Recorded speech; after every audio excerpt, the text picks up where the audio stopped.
Saudi Arabia से एक मरतबा फिर पाकिस्तान को गुजारिश की गई है, ख़त लिखा गया है कि खुदारा उम्रा और हज वीज़े का गलत इस्तेमाल मत होने दो। इस उम्रा वीज़ा हज वीज़ा का सहारा लेके इसकी आड़ में लोग यहाँ पे आके भीख मांगते हैं। हम भी परेशान हैं और आइंदा मुस्तकबिल में आपके उन हाजियों और ज़ायरीन को भी परेशानी हो सकती है जो जेन्युइन ट्रैवलर हैं, जो ज़ायर हैं, जो हाजी हैं, जो भीख नहीं मांगते, लेकिन इनकी वजह से आपके बाकी लोगों को मुश्किल हो सकती है। और इस मरतबा ये जो ख़त है सऊदी अरब की वजारत हज की जानिब से पाकिस्तान की वजारत मजहबी उमूर को भेजा गया है।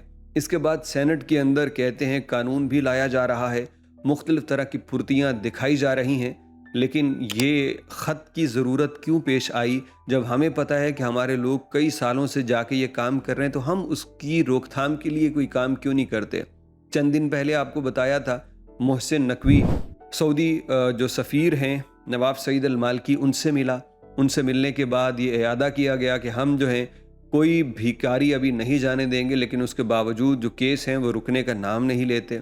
ये लोग जो भिखारी बन के जाते हैं, इनके ये कौन से खटोले से आए हैं, इनके पास कार्ड पासपोर्ट कहाँ का है, पाकिस्तान।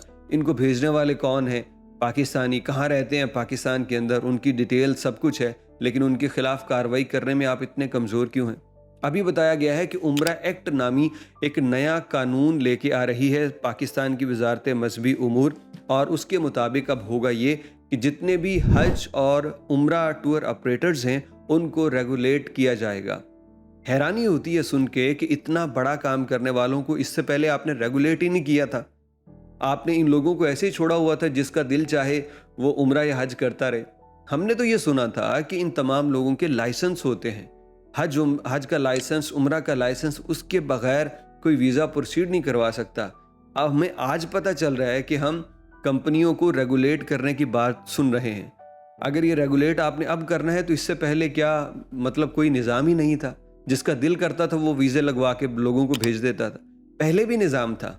आप ज़रा हिम्मत और जुर्रत का एक मुजाहरा करके बताएं कि पहले निज़ाम में कमज़ोरी थी, आंखों के सामने आपके लोग गलत कर रहे थे और आप उनको रोक नहीं पा रहे थे।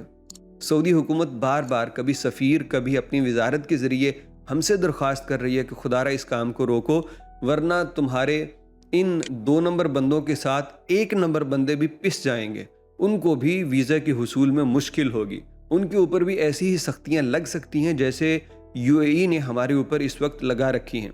और अगर खुदा न खास्ता ऐसा हो जाए तो आप सोचिए वो जो हज़ारों उशाक हैं, लाखों की तादाद में लोग हर साल हज का एक अरमान लिए आते हैं, उनके साथ कितनी बड़ी ज़्यादती और मैं कहता हूँ गुनाह होगा।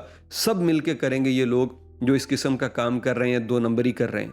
पाकिस्तान की जानिब से इस उम्रा एक्ट में बताया गया है कि हम मुख्तलिफ़ किस्म की पाबंदियाँ आयद करेंगे, जुर्माने किए जाएंगे और मुस्तकिल पाबंदी शामिल होगी उम्रा या हज लाइसेंस की अगर किसी टूर ऑपरेटर की तरफ से कोई भिखारी जाएगा।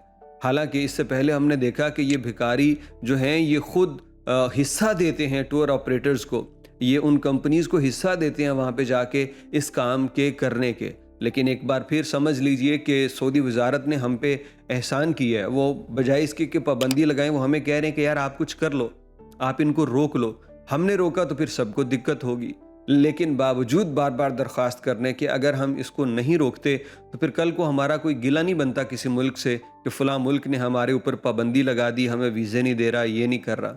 और ये हराम खोर जो यहाँ से जाके वहाँ पे भीख मांगते हैं, ये कौन है?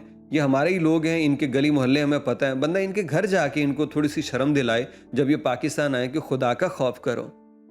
तुम ये काम करने जाते हो, यहाँ पे तो रोते हुए बड़े एक जज्बात के साथ जाते हो, उम्रा करने जा रहे हो, वहाँ पे जाके भीख मांगते हो, शर्म नहीं आती? तो इन लोगों को भी शर्म दिलाने की ज़रूरत है और हुकूमत रियासत अगर चाहे तो इन लोगों का खात्मा हो सकता है और ये इस काम से रुक सकते हैं।